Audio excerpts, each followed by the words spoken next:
Γεια σας. Ονομάζομαι Μάριος Δημόπουλος, είμαι κλινικός διατροφολόγος και σήμερα θα σας δείξω ένα ρόφημα το οποίο είναι αντικαρκινικό και προστατευτικό κατά της καρδιάς και ευρύτερα βοηθάει στην καλύτερη τόνωση και αναζωογόνηση του οργανισμού. Αυτό θα σας το δείξω με βάση κάποιων συμπληρωμάτων διατροφής και αργότερα στο επόμενο βίντεο, εδώ έχουμε έναν αποχυμωτή, θα δούμε πώς θα φτιάξουμε έναν αλκαλικό αποτοξινωτικό χυμό πλούσιο σε χλωροφύλλη, το οποίο σαφώς προστατεύει στην καρδιακή υγεία. Τι έχουμε εδώ? Εδώ βλέπετε λοιπόν κάποια συμπληρώματα. Τι έχουμε εδώ? Και θα σας τα εξηγήσω ένα-ένα. Λοιπόν, το πρώτο λοιπόν που χρειαζόμαστε είναι μια βιταμίνη C, μια φυτική μορφή σε μορφή σκόνης. Όπως βλέπετε λοιπόν εδώ είναι καθαρά σκόνη. Έτσι. Έχει εδώ και το κουταλάκι το οποίο βάζεις και θα δούμε γιατί χρησιμοποιούμε αυτήν εδώ και για ποιο λόγο. Τι άλλο χρειαζόμαστε σε αυτό εδώ το ρόφηματάκι? Χρειαζόμαστε, και θα εξηγήσουμε γιατί, χρειαζόμαστε μαγνήσιο. Επίσης χρειαζόμαστε κάλιο. Θα χρειαστούμε χλωρέλα, το οποίο θα τα εξηγήσω. Θα χρειαστούμε κουρκουμίνη και θα σας εξηγήσω τι είναι αυτό. Όπως θα χρειαστούμε και εδώ κουερσετίνη. Ας δούμε λοιπόν τι είναι κάθε ένα από αυτά. Εδώ λοιπόν χρειαζόμαστε και ένα ποτήρι νερό. Και γιατί έχουμε όλα αυτά? Καταρχάς να σας εξηγήσω κάθε ένα τι κάνει. Λοιπόν, να μιλήσουμε λοιπόν πρώτα για την βιταμίνη C. Είναι λοιπόν μια βιταμίνη C η οποία προέρχεται από φυτικές πηγές, όπως είναι το κάμου κάμου, το rose hips, άγρια τριανταφυλλιά, ασερόλα και άμλα. Είναι κάποια φυτά τα οποία είναι πάρα πολύ πλούσια σε βιταμίνη C. Γιατί λοιπόν χρησιμοποιώ αυτή τη μορφή της βιταμίνης C? Διότι είναι μια καθαρά φυτική μορφή βιταμίνη C και η άλλη μορφή είναι ασκορβικό οξύ. Τι γίνεται λοιπόν εδώ? Να σας εξηγήσω. Εδώ από αυτό το μείγμα θα βάλουμε μια μικρή ποσότητα. Εδώ λέει ας πούμε περίπου μια κούπα, το οποίο είναι 4 γραμμάρια, το οποίο μας δίνει 525 mg βιταμίνη C. Γιατί λοιπόν όμως να βάλουμε μισή κούπα και να πάρουμε τόσο μεγάλη βιταμίνη C κατευθείαν? Γιατί γνωρίζετε ότι η βιταμίνη C είναι υδατοδιαλυτή. Άρα λοιπόν να πάρουμε μια μεγάλη δόση βιταμίνη C, όπως και παράδειγμα υπάρχουν πολλά συμπληρώματα, τα οποία είναι πάρα πολύ καλά, τα οποία περιέχουν 1000 mg κάθε ταμπλέτα. Επομένως, παίρνοντας μια ταμπλέτα 1000 mg βιταμίνη C, ένα πάρα πολύ μεγάλο μέρος φεύγει από τα ούρα όταν την επόμενη μέρα, μετά από κάποιες ώρες, θα πάμε στην τουαλέτα.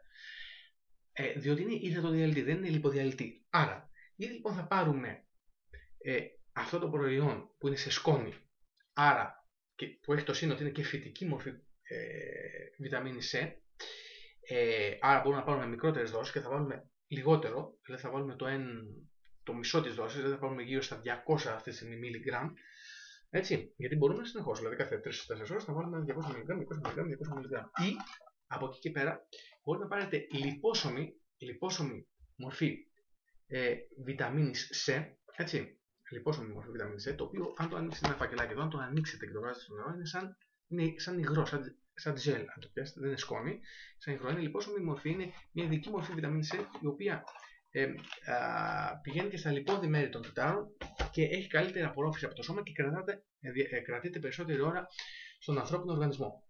Τι κάνει η βιταμίνη C? Όλοι γνωρίζουμε, τονώνει το νοσοποιητικό σύστημα, έχει αντικαρκινική δράση, έχει καρτιοπροστατευτική δράση σε μεγάλες ποσότητες ασφαλώς, έχει αντιϊσταμινική δράση, δηλαδή βοηθάει κατά των αλλεργιών και πάρα πολλά. Βέβαια αυτή η δόση, η χαμηλή 200 mg, δεν έχει όλη αυτή τη δράση, έχει κάποια δράση, αλλά αν θέλουμε μεγαλύτερες δόσεις θα πρέπει να παίρνουμε μεγαλύτερες δόσεις σε μορφή σκόνης ή ταμπλετών καθ' όλη τη διάρκεια της ημέρας.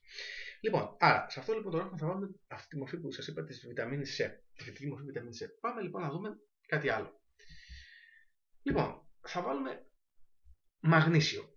Το μαγνήσιο είναι ένα πάρα πολύ σημαντικό συστατικό, ένα μέταλλο, το οποίο χρειάζεται στον ανθρώπινο οργανισμό Γιατί κάνει πολύ καλό στην καρδιακή υγεία, στο νευρικό σύστημα. Καταρχήν παίζει ρόλο σε πάνω από 200 ένζημα για τη λειτουργία των 200 ενζήμων στον ανθρώπινο οργανισμό. Είναι χαλαρωτικό, μειοχαλαρωτικό. Άνθρωποι, για παράδειγμα, οι οποίοι έχουν κράμπες, παίρνουν μαγνήσιο και ουσιαστικά βελτιώνεται το πρόβλημα, λύνεται το πρόβλημά τους, γιατί έχουν ουσιαστικά έλλειψη μαγνησίου και πάρα πολλοί άνθρωποι έχουν έλλειψη μαγνησίου. Πάρα πολλά προβλήματα οφείλονται σε έλλειψη μαγνησίου. Μέσα από τη διατροφή μας παίρνουμε μεγάλες ποσότητες ασβεστίου, αλλά δεν παίρνουμε τις κατάλληλες ποσότητες μαγνησίου, τις οποίες χρειαζόμαστε, με αποτέλεσμα το ασβέστιο από μόνο του μπορεί να κάνει περισσότερη ζημιά από ό,τι θα μπορούσε να κάνει αν λαμβανόταν με το μαγνήσιο. Δηλαδή πρέπει να λαμβάνεται ασβέστιο με επαρκή ποσότητα μαγνησίου.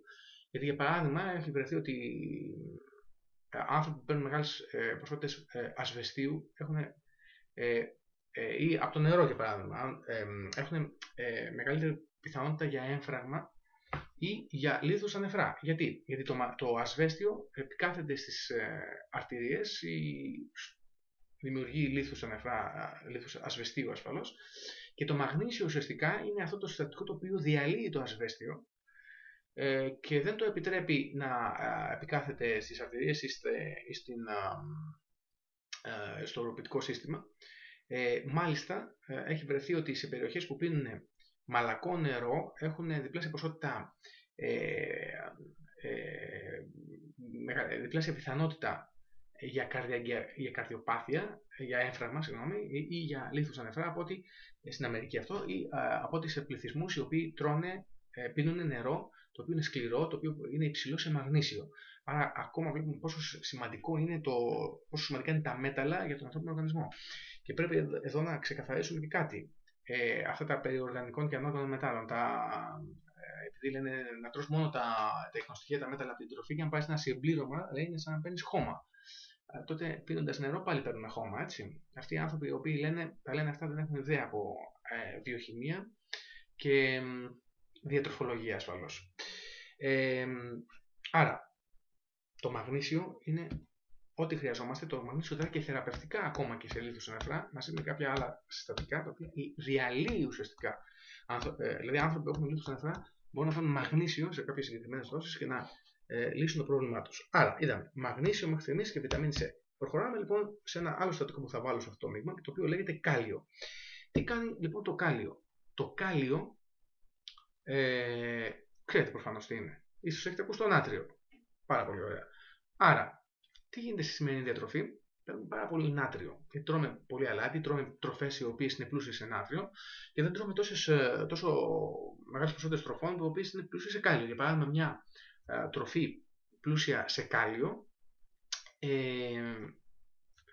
είναι μπανάνα. Έτσι. Θα μου πείτε, μήπως άμα τρώμε πολλά, καλό είναι να παίρνουμε το κάλιο από τις τροφές, αλλά αυτοί οι οποίοι δεν παίρνουν επαρκή ποσότητα καλίου θα χρειαστούν ένα τέτοιο συμπλήρωμα, το οποίο είναι σε μορφή σκόνης. Γιατί όχι σε μορφή κάψουλας? Γιατί η κάψουλα περιέχει μόνο 99 μιλιγκράμμ. Είναι μια πάρα πολύ χαμηλή δόση, την οποία έχει ορίσει ο FDA, ο Αμερικανικός Οργανισμός Τροφίμων και Φαρμάκων της Αμερικής, για για να μην υπάρχει μεγάλη δόση. Έχουμε κανένα θέμα με το κάλιο, γιατί πρέπει να είμαστε πολύ προσεκτικοί στη λήψη του καλίου. Αυτό όμως είναι σκόνη, και ουσιαστικά εδώ προτείνει να παίρνεις 1/8 του κουταλιού του γλυκού, το οποίο ισοδυναμεί με 365 μιλιγκράμμ καλίου, το οποίο είναι το 10% της ημερησίας δόσης. Επομένως, αν παίρνεις 2 φορές από αυτή τη δόση, ουσιαστικά και τρως και κάποια ποσότητα λαχανικών, καλύπτεις την ανάγκη καλίου το οποίο χρειάζεται στον οργανισμό. Το κάλιο λοιπόν είναι πάρα πολύ καλό στον οργανισμό για όλα τα συστήματα του οργανισμού, όπως και άτομα τα οποία έχουν πρόβλημα με την υψηλή πίεση του αίματος.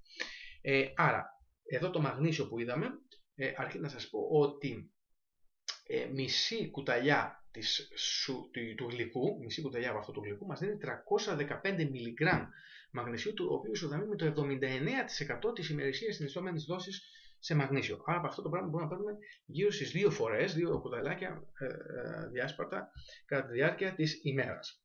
Και πάμε λοιπόν σε ένα άλλο σημαντικό στοιχείο που θα βάλω σε αυτό το ορόφημα, το οποίο είναι κουρκουμίνη. Είναι από το ινδικό βότανο τουρμερίκ, και από τα συστατικά αυτά φτιάχνεται και η κάρι, έτσι. που βάζουμε και στο φαγητό και επίσης έχετε ακούσει τη λέξη κουρκουμά, φαντάζομαι. Έτσι. Τι γίνεται λοιπόν, γιατί όμως να μην πάρουμε τουρμερίκ σε ένα βοτανάδικο και να πάρουμε αυτό ή κάποιο αντίστοιχο προϊόν? Διότι για να πάρουμε την απαραίτητη ποσότητα κουρκουμίνης που θέλουμε για τους λόγους που θα εξηγήσω, πρέπει να πάρουμε μεγάλες ποσότητες τουρμερίκ που είναι πρακτικά σχεδόν αδύνατο. Επίσης, υπάρχουν ειδικά σκευάσματα, όπως αυτό και κάποια άλλα, τα οποία ακόμα και από τα άλλα σκευάσματα που έχουν κουρκουμίνη έχουν τεράστια απορροφησιμότητα και δραστικότητα. Δηλαδή, για παράδειγμα, αυτό το προϊόν που είναι 400 mg κουρκουμίνης ισοδυναμεί με 2.772 mg ενός τυπικού απλού συμπληρώματος κουρκουμίνης, το οποίο μπορεί να βρείτε στο εμπόριο. Αυτό λοιπόν σημαίνει ότι θα πρέπει να παίρνετε 10 κάψουλες, 400, 800, 5-6 κάψουλες για να πάρετε αυτό που θα σας δώσει μία μόνο κάψουλα. Εγώ έπαιρνω 2 κάψουλες από αυτό. Και γιατί πρέπει να παίρνω κουρκουμίνη? Αυτά τα εξηγώ στο βιβλίο μου, σε ένα παλιό μου βιβλίο που είναι 2 χρόνια, οι φυσικές μέθοδοι αντιμετώπισης του καρκίνου, όπως και σε ένα τελευταίο βιβλίο μου που κυκλοφόρησε πριν 1 μήνα περίπου, το οποίο λέγεται «Προλάβετε τον καρκίνο του προστάτη και του μαστού». Όλες οι φυσικές θεραπείες. Εδώ λοιπόν αναλύεται η αντικαρκινική δράση της κουρκουμίνης και η αντιφλεγμονώδης δράση. Η κουρκουμίνη λοιπόν έχει αντιφλεγμονώδη και αντικαρκινική δράση και αντιοξυδοτική ασφαλώς, και η φλεγμονή είναι αιτία όλων ουσιαστικά των παθήσεων. Και όχι μόνο αυτό, μελέτες έχουν δείξει, όπως θα δείξω και σε μια μελέτη μου σε ένα περίπου μήνα, ότι προλαμβάνει τις μεταλλάξεις. Είναι το πιο σημαντικό μεταλλαξιογόνο μαζί με τη χλωροφύλλη ή κουρκουμίνη, ουσιαστικά δηλαδή είναι το όπλο μας κατά του καρκίνου ή ένα καλύτερα από τα όπλα μας κατά του καρκίνου. Επομένως λοιπόν βάζουμε κουρκουμίνη. Το άλλο συστατικό το οποίο θα βάλω είναι η κουερσετίνη. Λοιπόν, αυτή είναι μια πολύ καλή μορφή κουερσετίνης, η οποία απορροφάται πάρα πολύ, βασισμένη σε τρόφιμα, η κουερσετίνη. Είναι ουσιαστικά η κουερσετίνη τι είναι? Είναι ένα βιοφλαβονοειδές. Έχει λοιπόν αντιοξυδοτική δράση και αντικαρκινική δράση και αντιφλεγμονώδη και αντιαλλεργική, και είναι ένα πάρα πολύ ισχυρό αντιαλλεργιογόνο και συμπληρώνει τη δράση της βιταμίνης C. Άρα, κουερσετίνη μαζί με βιταμίνη C πάνε μαζί, γιατί το ένα ενισχύει το άλλο. Ενισχύει τη δράση του άλλου. Σε αυτό λοιπόν το μείγμα μπορούμε να βάλουμε και αυτό, το οποίο είναι χλωρέλα. Θα σας εξηγήσω. Δεν θα το βάλω εδώ, γιατί αυτό είναι σε ταμπλέτες, αλλά υπάρχουν και σε σκόνες αυτό και αντίστοιχα προϊόντα. Λοιπόν, η χλωρέλα λοιπόν είναι μια ουσιαστικά τροφή. Είναι ένα θαλάσσιο φυτό. Κάτι σαν φύκια για παράδειγμα. Έτσι, άλγη. Τα οποία είναι ουσιαστικά πάρα πολύ υψηλή σε περιεκτικότητα σε πρωτεΐνη, σε αμινοξέα, ελεύθερα αμινοξέα, σε βιταμίνες, μέταλλα. Ας πούμε, περιέχει φυσική μορφή β-καροτίνης, έτσι, βιταμίνη C, έτσι, αλλά πάνω απ' όλα το πιο σημαντικό είναι ότι περιέχει χλωροφύλλη. Η χλωροφύλλη λοιπόν είναι ένα από τα πιο σημαντικά συστατικά για το ανθρώπινο σώμα, γιατί αποτοξινώνει ουσιαστικά το ανθρώπινο σώμα, έχει αντικαρκινική δράση, διώχνει τα βαρέα μέταλλα από τον ανθρώπινο οργανισμό, δίνει ενέργεια, είναι ένα συμπλήρωμα η χλωροφύλλη, η οποία θα νιώσετε αμέσως, θα νιώσετε πιο τονωμένοι, οξυγονώνει τον οργανισμό και αλκαλοποιεί το σώμα, γιατί η χλωροφύλλη ουσιαστικά είναι μια αλκαλική τροφή, η χλωρέλα, και αλκαλοποιεί το σώμα. Άρα, όπως καταλαβαίνετε, αυτό εδώ το απλό ρόφημα, το οποίο θα φτιάξω τώρα, αν το πίνετε κάθε μέρα, είναι από αυτά που λέμε. Ένα μήλο την ημέρα, το γιατρός το κάνει πέρα. Βέβαια, το ένα μήλο σήμερα δεν το κάνει πέρα, γιατί βρισκόμαστε σε μια τοξική εποχή που πολιορκούμεθα από ελεύθερες ρίζες, τοξίνες, και χρειαζόμαστε μια ισχυρή προφύλαξη. Και φυσικά το ένα μήλο σήμερα δεν είναι φρέσκο, είναι το περισσότερο που τρώμε μπαγιάτικα. Έτσι. Άρα, είναι κομμένα εδώ και μήνες και βρίσκονται στα ψυγεία. Άρα λοιπόν χρειαζόμαστε αυτή τη στιγμή, σύμφωνα με τις αρχές της ορθομερικής ιατρικής, αυτό το ρόφημα. Λοιπόν, πώς θα το φτιάξουμε λοιπόν αυτό το ρόφημα? Είναι πάρα πολύ απλό. Θα σας το δείξω τώρα. Λοιπόν, είπαμε, βάζουμε λιγότερη ποσότητα, δηλαδή αν βάλουμε αυτό εδώ το κουταλάκι της βιταμίνης C που βλέπετε, θα βάλουμε το μισό. Αλλά επειδή εγώ δεν μπορώ να το βάλω με αυτό το κουταλάκι μισό, βάζω μισό κουταλάκι περίπου του γλυκού, αυτό είναι μισό κουταλάκι του γλυκού, μισό κουταλάκι του γλυκού στο νερό. είναι περίπου στα 200 mg βιταμίνη C. Έτσι το βλέπετε. Αυτό λοιπόν το αναμειγνύω. Γίνεται αυτό το πράγμα, λίγο δυσκολεύει να... Όχι, ανακατεύτηκε όλο, μένουν μερικά γρομπαλάκια. Λοιπόν, να λοιπόν η βιταμίνη C.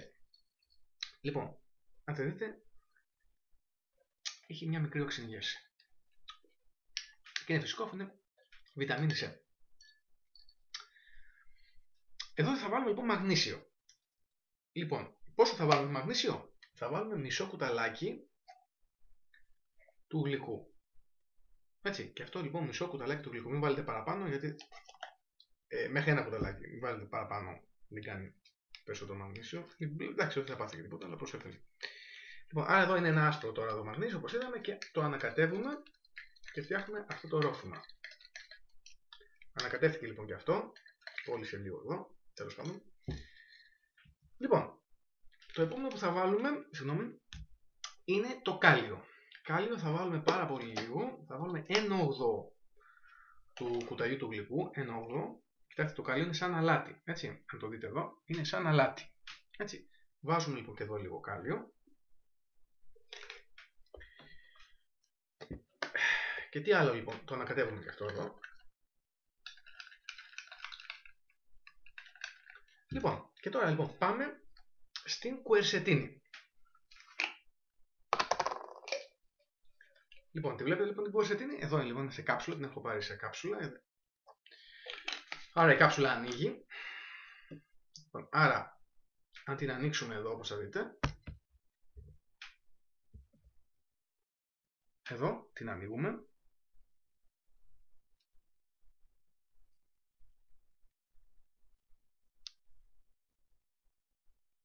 Είναι πράσινο χρώμα. Όχι πράσινο ακριβώς, τέλος πάντων. Έχει ένα ιδιόρισμό χρώμα. Και ανακατεύουμε και αυτό εδώ.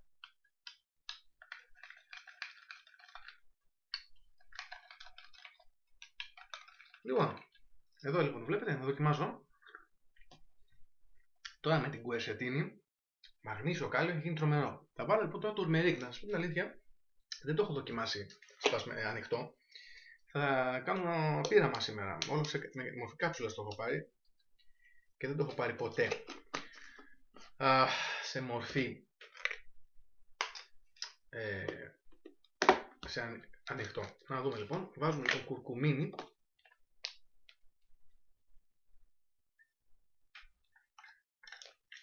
Τα προϊόντα αυτά έχουν και βαμβάκι, έτσι, για να μην... Δεν έχει πάρει και το βαμβάκι ένα κυτρινό χρώμα. Είναι το χρώμα της, ουσιαστικά της κουρκουμίνης, του τουρμερίκ. Έτσι. Για να δούμε τι γεύση έχει. Για να δούμε. Το βλέπετε? Λοιπόν, εδώ θα... Δεν μπορώ να το... Λοιπόν, το ανοίγω λοιπόν.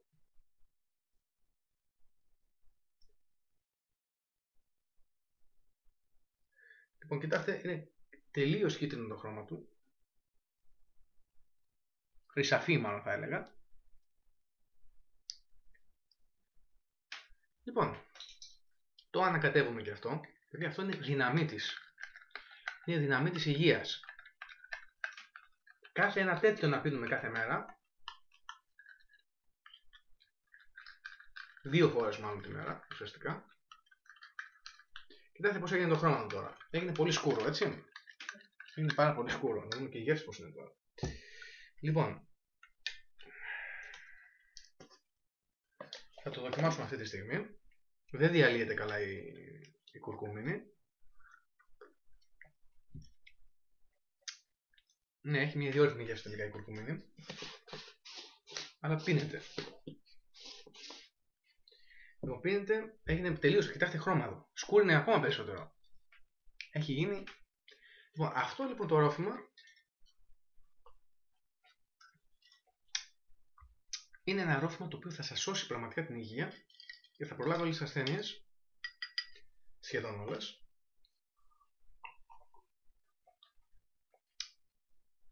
Αυτό να το πίνετε 2 φορές, μπορεί να το πίνετε 2 φορές την ημέρα. Και αργότερα θα δούμε σε λίγο, σε επόμενο βίντεο,